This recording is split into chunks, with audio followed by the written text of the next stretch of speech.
인사할 시간도 없습니다. 여러분의 시간을 아껴드릴 안될 과학의 레알 짧은 과학 킹크 과학의 궤도입니다. 대면보다 비대면이 익숙해진 지금 사람들은 랜선을 통해 집에서 일하고 수업을 듣고 데이트도 하며 언택트를 넘어 온택트 시대로 접어들었습니다. 각자의 부캐를 만들어 사람들과 만나는 디지털 공간이 커지고 있죠. 그래서 떠오르고 있는 메타버스, 현실이면서도 가상세계의 메타버스가 어떻게 만들어지고 움직이는지 바로 알아보겠습니다. 메타버스행 킹크 과학 출발! 최근 메타버스 플랫폼을 무대삼아 신곡을 발표하고 콘서트를 여는 가수들이 등장했습니다. 가상 컬렉션을 선보여 패션쇼를 여는 패션 브랜드도 나왔죠. 게임만이 아니라 입학식과 신입사원 OT를 메타버스 플랫폼에서 진행한 학교와 기업도 있습니다. 번거롭게 머리하고 차려입을 필요도 없고 어떠한 제약 없이 수많은 사람들을 만날 수 있죠. 메타버스가 그저 아바타를 움직이며 가상 공간을 즐기는 것에 그치지 않고 현실에서의 사회 문화적 활동으로도 여겨지고 있습니다. 가상과 현실의 융합, 메타버스를 구현한 최초의 인터넷 기반 3차원 가상현실 게임 세컨드 라이프 제작자 필립 로즈데일은 이렇게 말했습니다.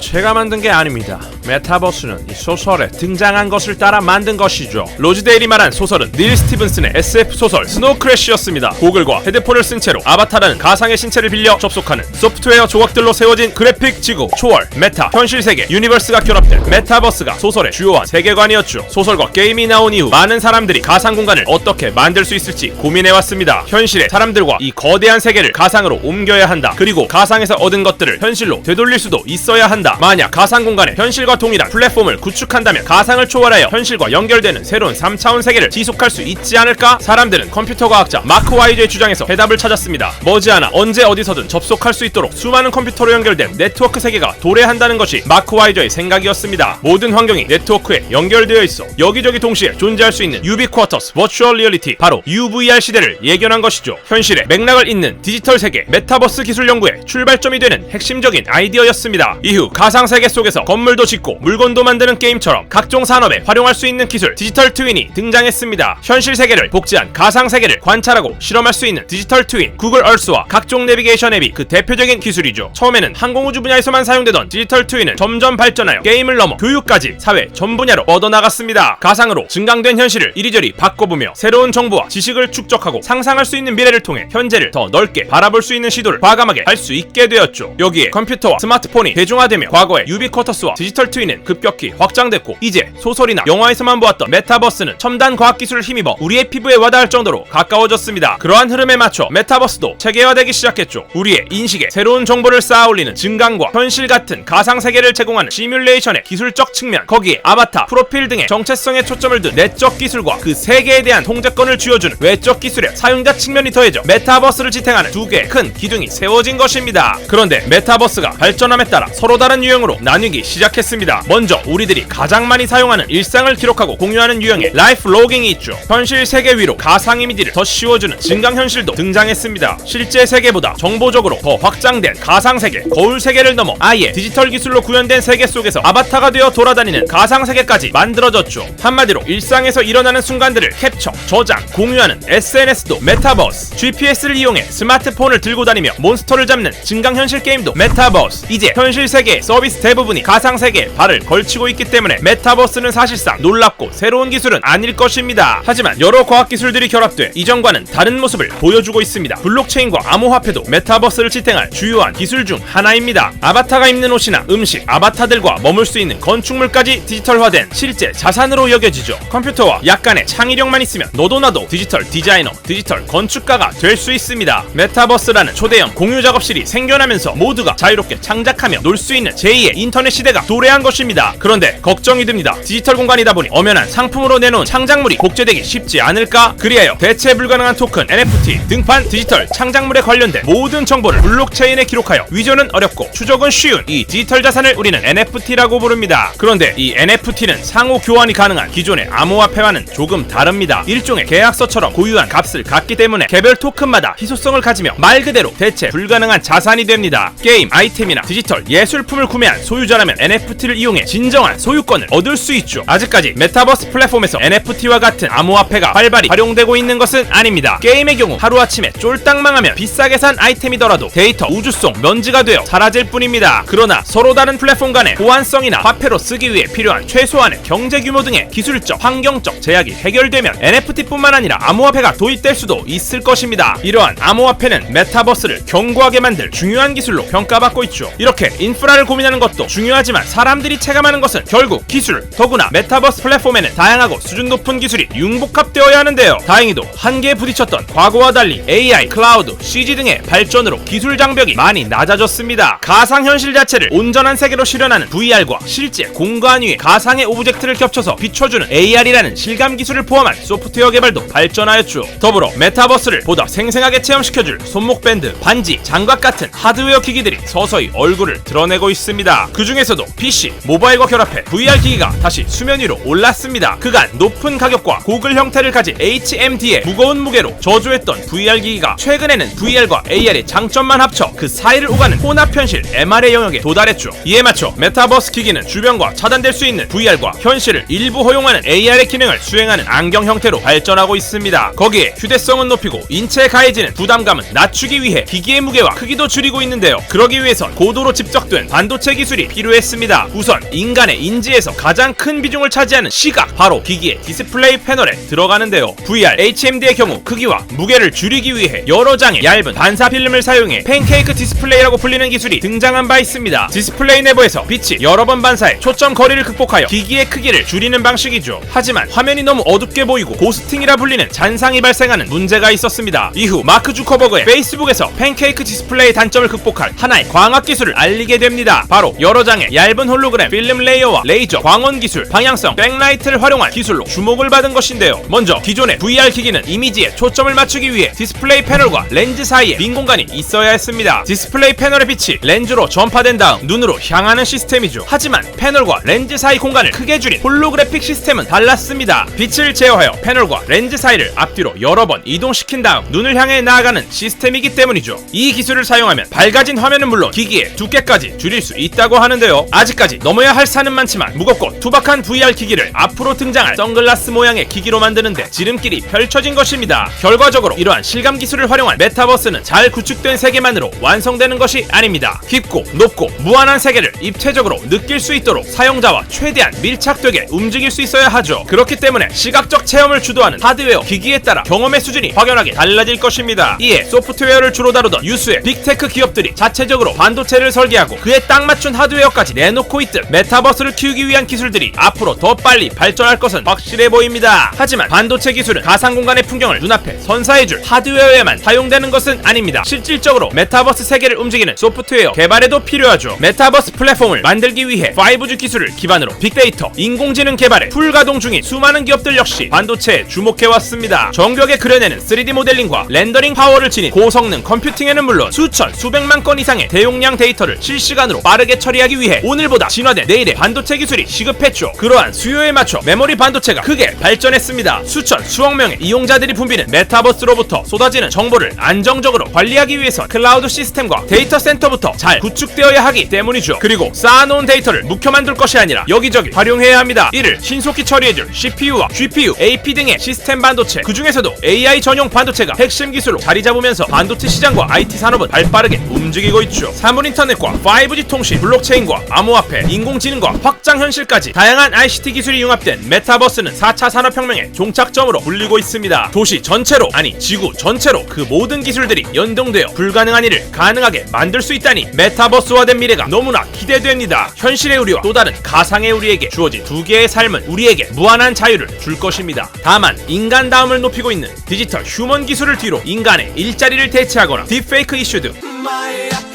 윤리적 가치와 저작권 문제가 생기지 않도록 디지털 자산에 대한 이해에도 관심을 기울여야 할 것 같습니다. 나아가 무한한 자유는 곧 무엇을 해야 될지 모르는 방황으로 이어질 수도 있습니다. 본격적인 메타버스 시대에 이르게 되면 가상과 현실 사이에서 자신의 삶을 어디에 초점을 맞출지, 또 어떻게 균형을 잡으며 나아가야 할지가 중요한 질문이 될 것입니다. 우리에게 새로운 상상력을 선사해줄 메타버스만큼 뜨거운 지금까지 가장 핫한 과학, 긴급과학의 궤도였습니다. 요번에도 보시고 도움이 되셨다면 아래 댓글 꼭 남겨주시고요. 그리고 구독 잊지 마시고 꾹 눌러주시기 바랍니다.